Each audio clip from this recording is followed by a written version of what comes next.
Hello students, आज हम 12th class Hindi साहित्य की पाठ्य पुस्तक सरयू के पद्य भाग में फर्स्ट लेसन कबीर के दोहों का अध्ययन करेंगे। कबीर भक्ति काल के निर्गुण ज्ञानाश्रय शाखा के प्रतिनिधि कवि और संत काव्य धारा के प्रवर्तक के रूप में विख्यात हुए। इनका जन्म सन 1398 ईस्वी में काशी में हुआ। इनका लालन पालन नीरू नीमा नामक जुलाहा दंपति ने किया। कबीर अशिक्षित थे, परंतु वे ज्ञान और अनुभव से समृद्ध थे और उन्होंने अपनी कविताओं में जो उन्होंने अपने जीवन में अनुभव किया उसी को उन्होंने अपनी कविताओं में अभिव्यक्ति दी। वे स्वामी रामानंद के शिष्य थे और बहुमुखी प्रतिभा के धनी थे। अपनी अनुभूतियों को सहज और प्रभावी ढंग से जनमानस के हृदय तक पहुंचाने में सिद्धहस्त कबीर ने अपनी वाणी द्वारा धार्मिक संकीर्णता, बाह्य आडंबरों और कुरीतियों का विरोध कर राम रहीम की एकता के माध्यम से मतांतरों से ऊपर उठकर मानवता की स्थापना का शंखनाद किया। हम देखेंगे कि कबीर ने रूढ़ियों से मुक्ति, सामाजिक समरसता की स्थापना का संदेश इनके काव्य में प्रमुख रूप से मिलता है। आज हम जिस काव्य पद का अध्ययन करेंगे उसमें हम देखते हैं कि कबीर ने गुरु की महिमा का महत्व बतलाया है। उनकी दृष्टि में सद्गुरु और परमात्मा में कोई अंतर नहीं है। गुरु ज्ञान रूपी दीपक शिष्य के हृदय में प्रज्वलित कर संसार सागर से पार होने का मार्ग सुझाता है, और जब भगवान की कृपा होती है तभी सद्गुरु की प्राप्ति होती है। इसीलिए मनुष्य को सदैव ईश्वर का चिंतन करना चाहिए और यही संदेश देते हुए कबीर ने अपने काव्य पदों की रचना की। तो आइए देखते हैं।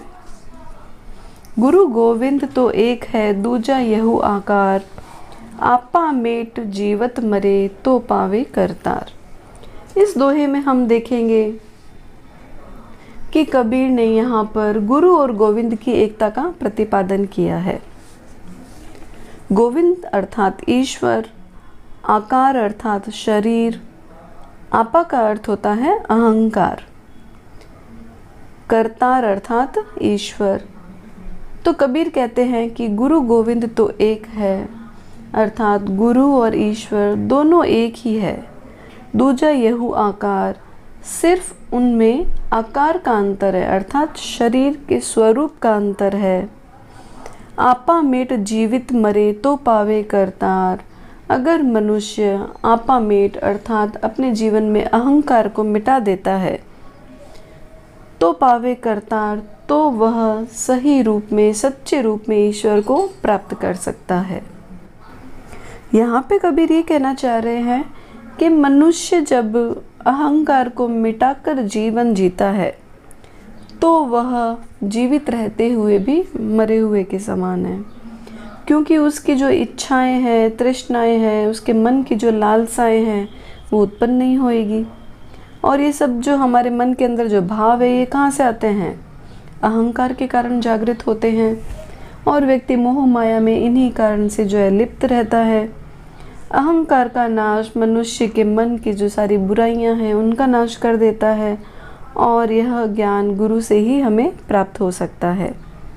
तो कबीर कहते हैं कि गुरु और गोविंद अर्थात गुरु और ईश्वर दोनों एक ही समान है, और जब मनुष्य अपने जीवन से अहंकार को मिटा देगा तो उसे सही रूप में सच्चे रूप में ईश्वर की प्राप्ति हो जाएगी।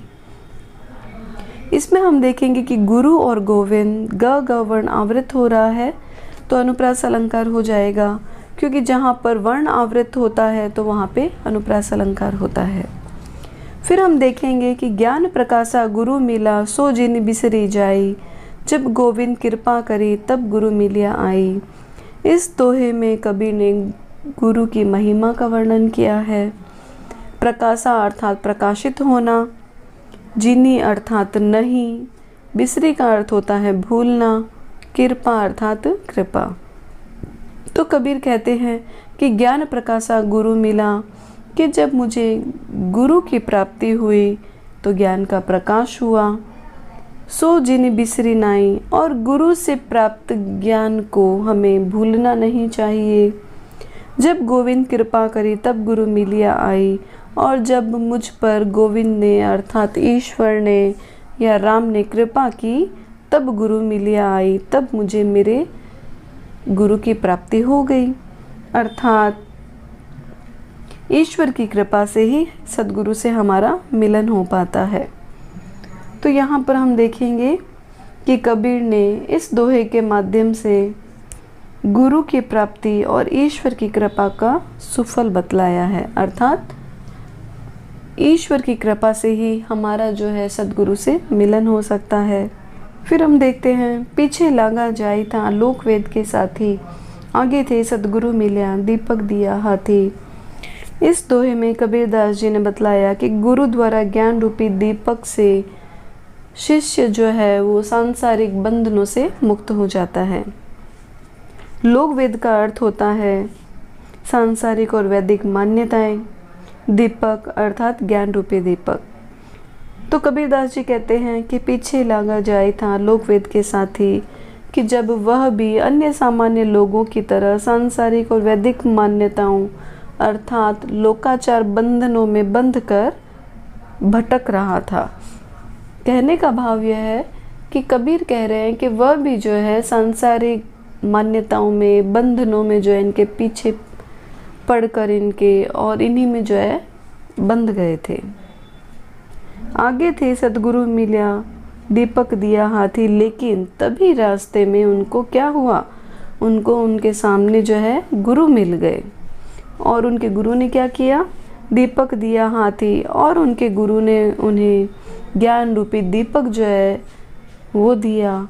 और इस ज्ञान रूपी दीपक के प्रकाश से कबीर जो है इस सांसारिक बंधनों में मोह माया में इन मान्यताओं में भटकने से बच गए। और इन्हीं के ज्ञान रूपी प्रकाश से, दीपक रूपी ज्ञान के प्रकाश से कबीर को जो है सही सत्य का मार्ग प्राप्त हुआ। तो इस दोहे में कबीर यही कहना चाह रहे हैं कि जब गुरु के ज्ञान से उनका हृदय जो है वो प्रकाशित हुआ, ज्ञान रूपी दीपक जब गुरु के द्वारा उनको मिला, तो वह इन बंधनों से मुक्त होकर और सही रास्ते पर आ गए, अर्थात सत्य का मार्ग उनको प्राप्त हो गया।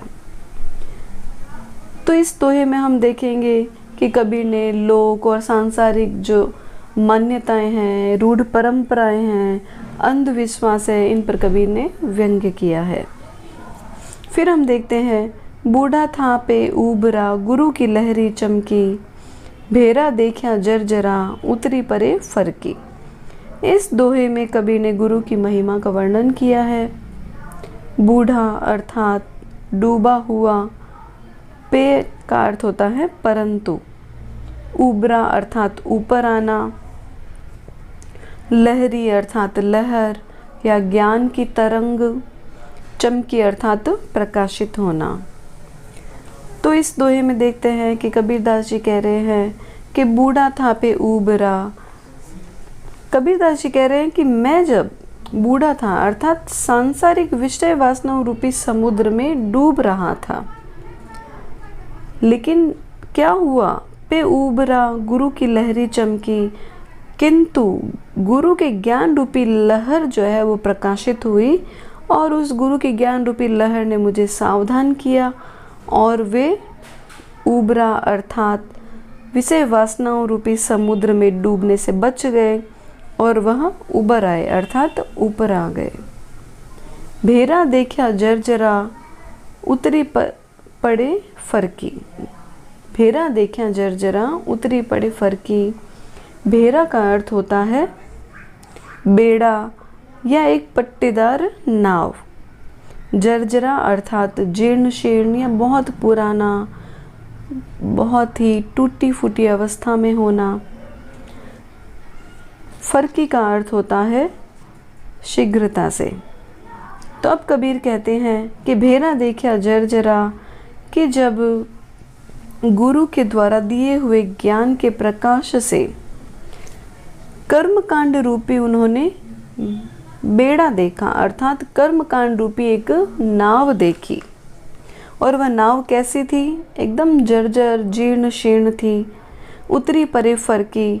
तो कबीर जो है गुरु के द्वारा ज्ञान के प्रकाश से कर्मकांड रूपी इस नाव को देखकर शीघ्रता से उससे उतर गए, अर्थात कर्मकांड रूपी नाव से शीघ्रता से दूर हो गए।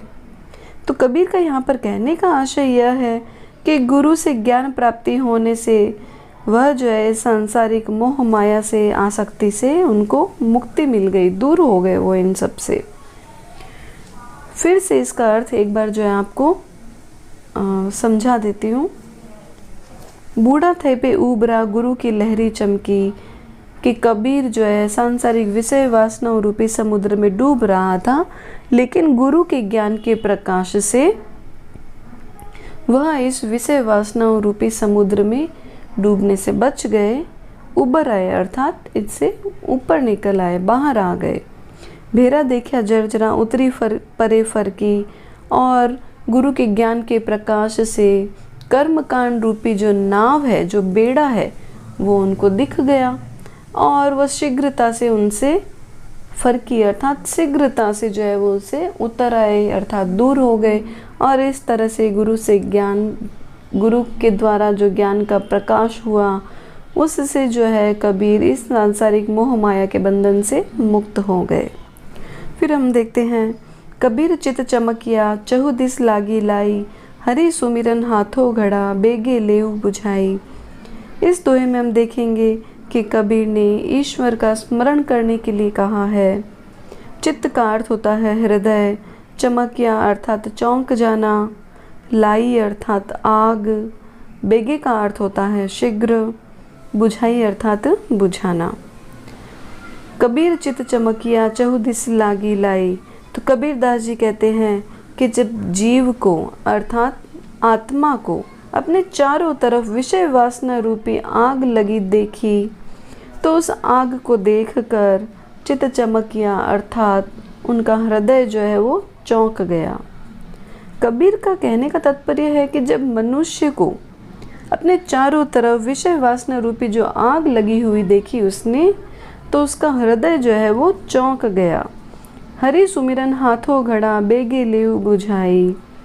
लेकिन फिर उनको स्मरण होता है, उनको याद आता है, किसको? जीवात्मा को, अर्थात जीव को, कि हरि सुमिरन हाथों घड़ा, कि उनके हाथों में तो ईश्वर स्मरण रूपी जल से भरा हुआ घड़ा है। बेगे लेव बुझाई, और इसी ईश्वर स्मरण रूपी जल से भरे हुए घड़े से वह इस विषय वासना रूपी आग को बहुत ही शीघ्रता से, जल्दी से इस आग को बुझा सकता है। और इस तरह से विषय वासना रूपी जो ये आग है, ये इस जीव का अर्थात जीवात्मा या आत्मा का कुछ नहीं बिगाड़ सकती है। तो कबीर का कहने का भाव यहाँ पर यह है कि अगर मनुष्य के हाथ में ईश्वर स्मरण रूपी जल से भरा हुआ घड़ा है, तो ये सांसारिक विषय वासना रूपी जो आग है वो मनुष्य का कुछ नहीं बिगाड़ सकती है। तो इसी प्रकार यहाँ पर कबीर ने विषय वासनाओं के ताप को शीतल करने के लिए ईश्वर का स्मरण ही सबसे कारगर उपाय बतलाया है। तो अगर आपको हमारा यह वीडियो पसंद आया तो प्लीज़ हमारे चैनल को लाइक और सब्सक्राइब ज़रूर करें, और कमेंट बॉक्स में आपके सुझाव है वो ज़रूर लिखें। धन्यवाद।